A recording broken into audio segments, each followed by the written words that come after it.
In DC, for DC. DC Radio, 96.3 HD4 and DCRadio.gov. All right, welcome to Conversations. I'm your host, Charles Kirkland Jr. And as always, I love just giving the opportunity to introduce you to some of the local talent that we have in the DC region. And today is the night.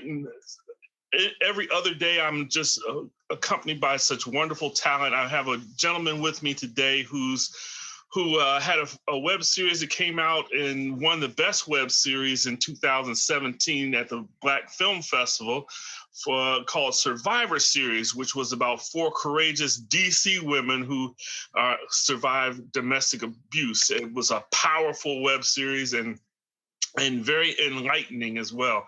In addition to directing living stories, this gentleman is also an imaginative writer. He wrote, directed, and executive produced his first narrative short, Comeuppance, that screened at several festivals in 2014 and is currently available for stream. And the Comeuppance is currently available for streaming on Amazon, so you may want to check that out. So he's founded DC Filmworks here in the city, and the goal of the organization is to change the perception of African Americans in cinema, which sounds very familiar to me because that's something that our foundation does as well. So I am excited to introduce to you the filmmaker of the month for the month of April.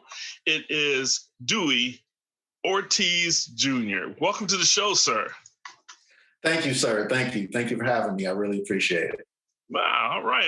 I'm really thankful to have you here because this is always a wonderful opportunity, like I said in the introduction, just to get to meet the creatives that are right here in DC. A lot of people don't know what we have here, and right. That's one of my happiest times is to get to introduce people to the people who are right here doing special things. So my first question, and if you watched any of these shows, my first question is always, what does it mean to you to be named Filmmaker of the Month from the city of DC? You know, it means a lot. It means really a lot. It feels like an acknowledgement from the city for the work that I do.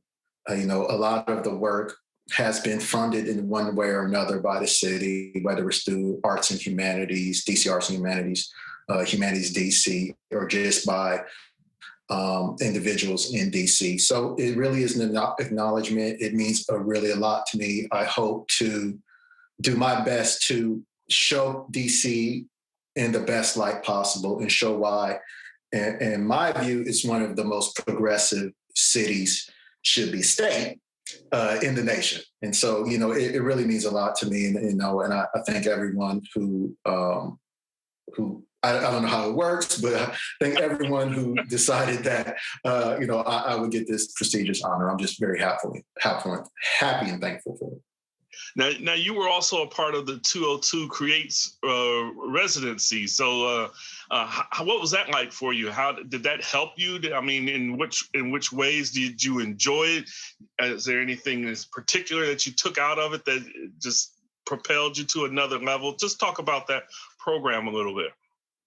Well, I was really honored because I was nominated and accepted last year, and it was really, we were less than a year in the production of my latest documentary, and so I was applying really off the strength of that. And it's my documentary is about cannabis legalization in DC statehood, and I remember them wanting to know more about it, and had several conversations about it, and then ultimately I was accepted. And it was just really an honor. I've been trying to get into the 202 Creates program, I think maybe for 7 or 8 months prior to that. So I was really happy to be accepted. But, also I came into the program and then COVID hit. Oh, yeah. And so a lot of things in the program had changed. Before I think previous cohorts actually went into the Office of Television and Music and Entertainment. And if I messed that up, I apologize. I think it's cable television, music and entertainment.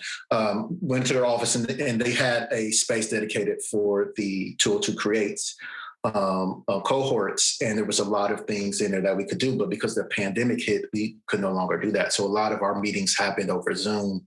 And to me, it was still a great experience. I learned a lot. I was able to, in the early part of the film, develop the pitch that I later used towards the end of the year to attain more funds for the film. So it was really a great experience. It was a great group of cohorts. I do my best to keep in touch with people, but sometimes it can be hard because of the pandemic. People have families. But I thought it was really great. I thought they did the best they could because we was really the experiment, right? Pandemic hit. We had already been accepted. Things were in the plans. And then the pandemic hit and we had to shift. And so they were really, really great at being upfront about it. It was a great opportunity for me. And, I hope to do more with the city of DC moving forward. Well, I hope we can do more with you as well. You mentioned the new documentary. I really enjoyed the survivor stories. But now you're working on something a little bit different. You kind of teased it. It's called Higher Power, correct? Yes, sir. Yes, sir. Let's talk about that, man. Tell us what Higher Power is like. What level are you in with this documentary? Just tell us about it. Absolutely. So Higher Power is a documentary, about cannabis legalization in DC. And basically we tell the story of why DC should be a state, and we tell it through the lens of cannabis legalization. Everybody here in DC, I don't really necessarily need to go through it. People who live in DC kind of understand that, we are not a state, and therefore Congress can kind of come in and usurp the will of DC voters. They've done it in the past, with HIV/AIDS needle exchange. They were doing it for a number of years with medical cannabis, and they're doing it again with Initiative 71. And, cannabis and statehood, I think, are just things that are happening in this time that are important. It's present. Cannabis legalization is spreading like wildfire. New York just passed it, or they're about to pass it. I believe there's another state that's now talking about it. And so it's happening fast. And I think also, I wasn't born in DC. I was born in Ohio. And then I moved to DC in 2008 to further my goal as a filmmaker and further my career. And so when I moved to DC and actually learned the nuances about statehood, because when you grow up in a state, you don't think about what it means to be a state until you move here. And I was appalled that, we're still taxed and regulated, but not represented. And that to me is crazy. And so this was something me and my partner talked about and ultimately decided to do because we felt it was important and most importantly, timely. The other aspect of that is I have not seen a documentary out there about cannabis that involved everyday Black Americans and how they're faring in the legal and traditional cannabis markets. And the documentaries that I have seen usually feature celebrities, rappers, entrepreneurs who are Black, and that's fine. But I really wanted to tell a story about how everyday Black Americans are faring in this. And I thought DC was a perfect place to do that. There is, I think, 4 Black-owned medical dispensaries in DC. I thought that was unique. And then, the way the law works, recreational sales are illegal here, but recreational use is not, or adult use, depending on how you want to word it. I thought that was also unique because I can consume it legally, but how do I get it if it's illegal to buy? Right. and so if I don't have a medical card, I got to go the traditional route. And because there's mostly federal land here, it gets confusing. Like, I can't go on the U.S. Capitol. Well, I can't go to the U.S. Capitol anyway, but I can't go to the monuments and consume cannabis. I could be arrested on federal charges because it's federal land. And so I found these things intriguing. And I thought it was important to tell this story. And that's where we captured a lot of attention. We had a lot of people support us and be a part of the documentary. Where we are wrapping up production and we're transitioning into post. So we're doing both. We transition to post-production, but there are a few more interviews we need to get before we say we are officially finished.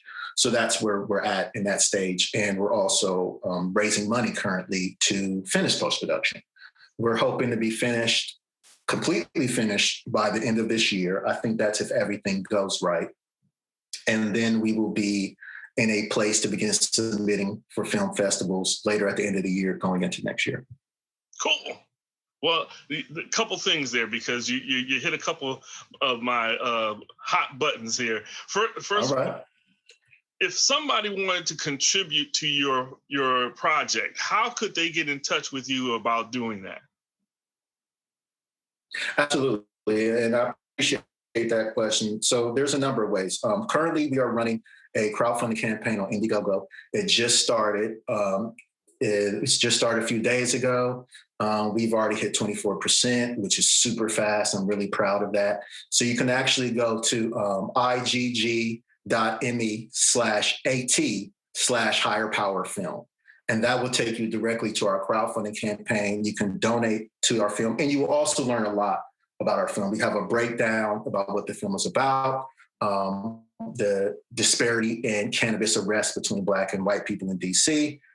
We have a trailer up, and then we also have our crowdfunding video.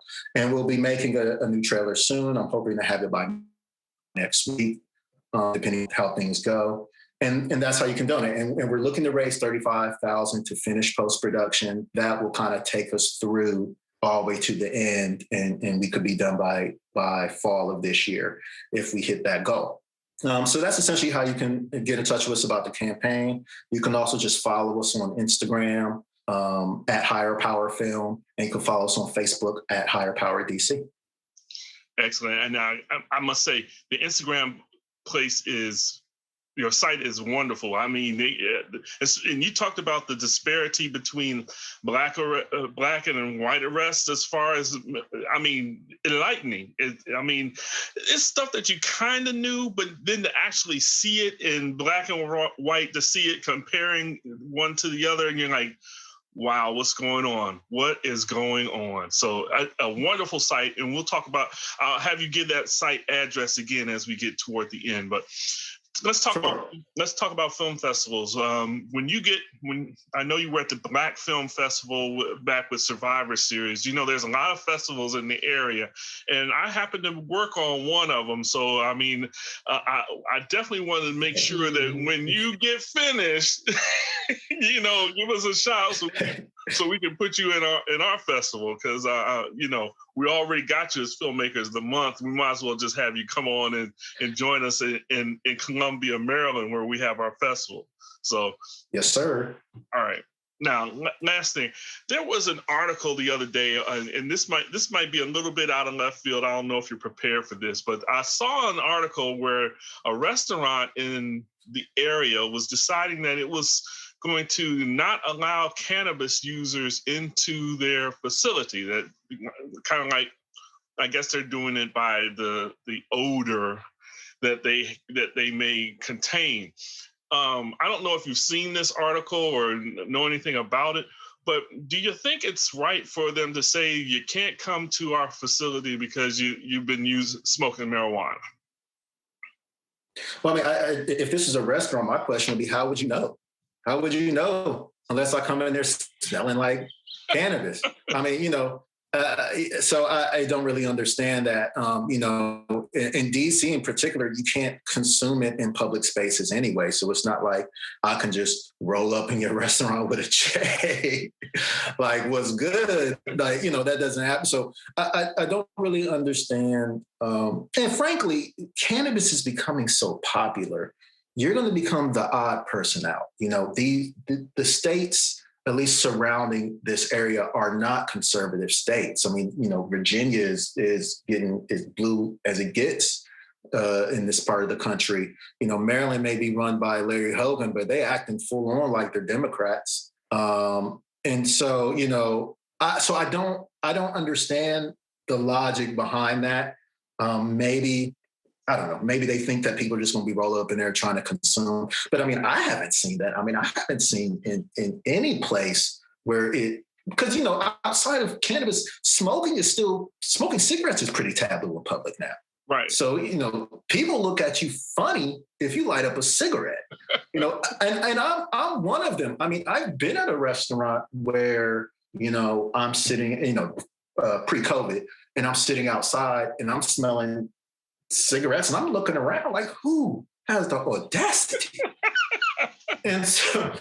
And so, you know, cigarette smoke is becoming pretty taboo and cannabis is becoming more popular. So it sounds like these people are a little behind in the times, in my opinion. Yeah. That was one of the things I'm like, how do you even know? I mean, how can you tell if someone, it just seemed crazy to me. It just seemed crazy. Just one of those things where you're like, really, dude? Really? Okay. Yeah, I mean, unless you plan on giving all your customers urine tests when they walk through the door. Yeah. I don't want that job. I don't know what made her do that.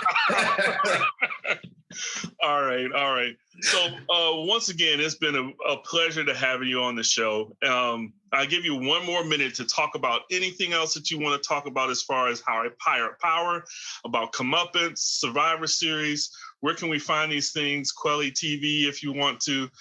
Just give us a quick summary. Sure. You know, my goal as a filmmaker is to change the perception of Black people in cinema. And I plan on doing that a variety of ways, in a variety of nuanced ways. You know, my work is really tailored towards that. Even in my narrative films where there is action and violence, there's meanings behind these things. And I do my best not to make it pretty obvious. You know, I'm very old school in the way I approach cinema, where I want you to kind of work for the meaning.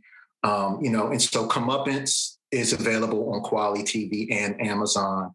The Runaways, which screened last year at Film Fest DC, is also available on Quelly TV. Survivor Stories is available on YouTube. And, you know, Higher Power is one of the quintessential films, I think, of our times. We're telling it in real time. And what that means is we are documenting as these things are happening. We're not waiting a few years and then looking back. And so it's very real time. And that poses some difficulties on our end, but we're making it work.